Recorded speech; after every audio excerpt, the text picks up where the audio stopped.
कैसे जन्मा था 45 साल पुराना ब्रांड कैंपा कोला।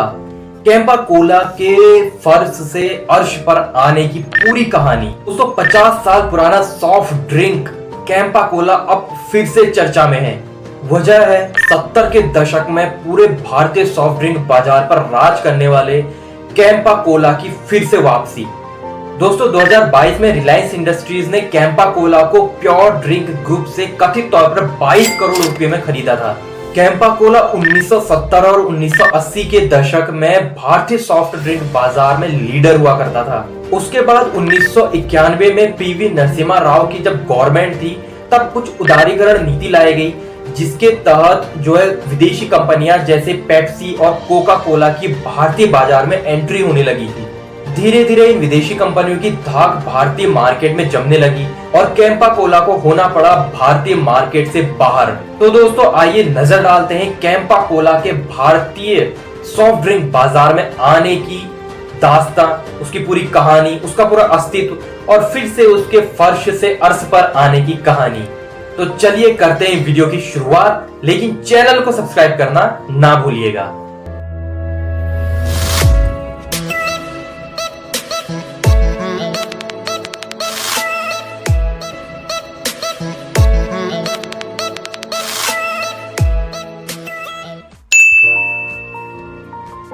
दोस्तों कैंपा कोला की कहानी की शुरुआत में कोका कोला का बहुत बड़ा हाथ कहा जा सकता है।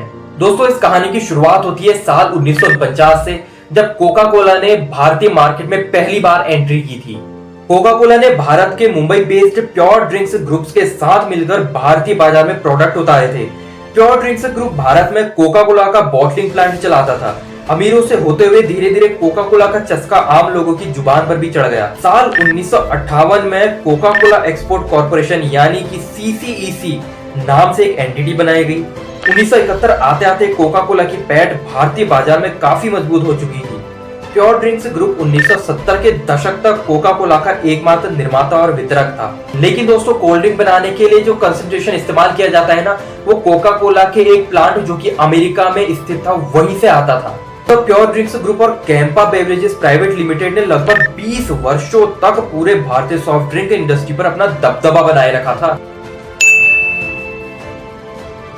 दोस्तों इसके बाद आया साल 1973, यानी जब इंदिरा गांधी सरकार ने फेरा एक्ट को लागू किया था। फेरा मतलब the foreign exchange regulator act. इस एक्ट के तहत क्या था कि हर कंपनी को RBI से 3 महीने के बाद अपना इंपोर्ट लाइसेंस रिन्यू करवाना था। एक्ट के तहत किसी भी विदेशी कंपनी को भारत में काम करने के लिए 2 शर्तें पूरी करनी जरूरी थी। पहली, कंपनी के 60% शेयर किसी भारतीय कंपनी के नाम करना, और दूसरी, सहयोगी भारतीय कंपनी के साथ अपने प्रोडक्ट का सीक्रेट फॉर्मूला शेयर करना। दोस्तों इसके चलते कोका कोला को भी अपना सीक्रेट फॉर्मूला शेयर करना था, जो कि उसे बिल्कुल भी मंजूर नहीं था। कंपनी ने सीक्रेट फॉर्मूला देने से अपना इनकार कर दिया था और इसके बाद दिसंबर 1976 में कोका कोला को अपना आखिरी इंपोर्ट लाइसेंस मिला था। और उसके बाद अप्रैल 1977 में सरकार चेंज हो गई और अब देश में मोरारजी देसाई सरकार थी। और इस गवर्नमेंट ने क्या किया, जो सीक्रेट फॉर्मूला शेयर नहीं करते थे उनको इंडिया में कारोबार करने से बैन कर दिया। यानी कि जो कंपनी अपना सीक्रेट फॉर्मूला शेयर ना कर पाई वो इंडियन मार्केट में टिक नहीं पाई। लिहाजा कोका कोला को भी अपना बिजनेस भारत से समेट के जाना पड़ा। दोस्तों कोका कोला के भारत से जाने के बाद मोरारजी देसाई सरकार ने इस ब्रांड को भुनाने के लिए अपना खुद का एक ब्रांड 77 लॉन्च किया। सरकारी कंपनी मॉडर्न फूड इंडस्ट्रीज को 77 बनाने का काम सौंपा गया। सरकार की पुरजोर कोशिशों के बावजूद लोगों को इसका टेस्ट पसंद नहीं आ रहा था। अब कहानी में एंट्री होती है प्योर ड्रिंक्स ग्रुप के मालिक चरणजीत सिंह की। सिंह कोका कोला को लेकर सरकार के निर्णय से खुश नहीं थे। कोक के भारत छोड़ने के बाद उनकी कंपनी के 2800 वर्कर्स के लिए रोजी रोटी के लिए चिंता सताने लगी थी।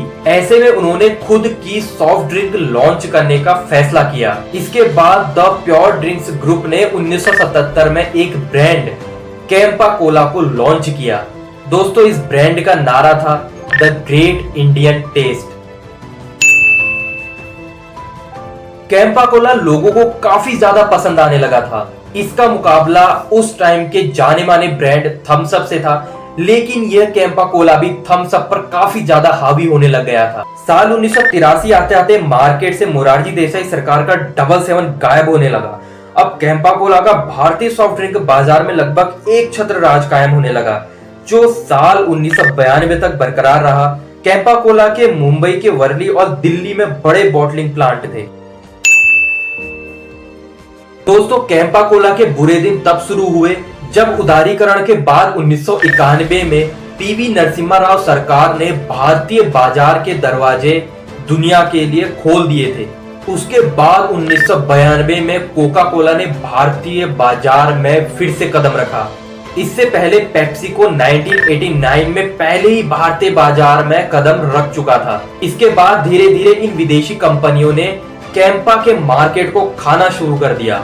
दोस्तों, 2000 और 2001 के दौरान कैंपा कोला के जो दिल्ली में बॉटलिंग प्लांट और ऑफिसेस थे उनको बंद करना पड़ा। 2009 आते आते कैंपा कोला के उत्पाद की एक छोटी मात्रा केवल हरियाणा तक सिमट कर रह गई थी और 2012 आते आते कंपनी गायब सी हो गई थी। साल 2013 में प्योर ड्रिंक्स ग्रुप की संपत्तियों के मालिकाना हक की लड़ाई अखबारों की सुर्खियां बनी और यह ग्रुप लगभग बंद हो गया। दोस्तों, इसके बाद अब एक बार फिर से कैंपा कोला ब्रांड रिवाइव हुआ है। अब देखना यह है कि मुकेश अंबानी की छत्र छाया में ये ब्रांड कितना आगे जा पाता है। तो दोस्तों, ये थी पूरी कहानी कैंपा कोला के अस्तित्व की। इससे जुड़े कुछ अगर आपके पास सवाल हैं तो नीचे कमेंट बॉक्स में जरूर लिखिएगा। मैं कोशिश करूंगा पूरी रिसर्च के साथ उन सवालों का जवाब आपको दे सकूं, वो भी एक सिंपल वे में। खैर दोस्तों, इससे हटके अगर आप शेयर मार्केट सीखना चाहते हैं, अपनी लाइफ में कुछ करना चाहते हैं, अपनी लाइफ को इंडिपेंडेंट बनाना चाहते हैं फाइनेंशियली, तो भाई शेयर मार्केट अभी से सीखना चालू कर दो। मैंने एक प्लेलिस्ट बनाई हुई है ट्रेडिंग सीखो करके, आप वहां जाओ, फ्री में है, फ्री में, कोई चार्जेस नहीं है, कोई ज्वाइन नहीं होना है, कोई मेंबरशिप नहीं लेनी है, तो फ्री में यूट्यूब में अवेलेबल है, तो आप वहां पर जाके देख सकते हैं। तो दोस्तों, अगर आप शेयर मार्केट या ट्रेडिंग के लिए एक ढूंढ रहे हैं अच्छा सा प्लेटफॉर्म जिसमें भाई ब्रोकरेज भी थोड़ा कम हो और चार्जेस भी जितने भी हैं वो सब कम हो, हिडन चार्जेस कम हो, तो नीचे डिस्क्रिप्शन बॉक्स में मैं दे रहा हूँ कुछ ऐसे प्लेटफॉर्म के लिंक जिसे मैं खुद भी पर्सनली यूज करता हूँ। ठीक है, तो आप वहां पर जाइए, जल्दी से अपना डीमैट अकाउंट बनाइए, 5 मिनट में डीमैट अकाउंट आपका रेडी हो जाएगा। फिर उसके बाद आप इन्वेस्टिंग करो, चाहे म्यूचुअल फंड में करो, चाहे SIP करो, चाहे ट्रेडिंग करो, वो आपकी मर्जी है। ठीक है, तो दोस्तों बस हो गया, इतना ही था आज के लिए। तो फिर मिलते हैं नेक्स्ट वीडियो में, तब तक के लिए हंसते रहिए, मुस्कुराते रहिए, be safe, be positive, first learning then earning, और चैनल को सब्सक्राइब करना ना भूलिएगा। जय हिंद।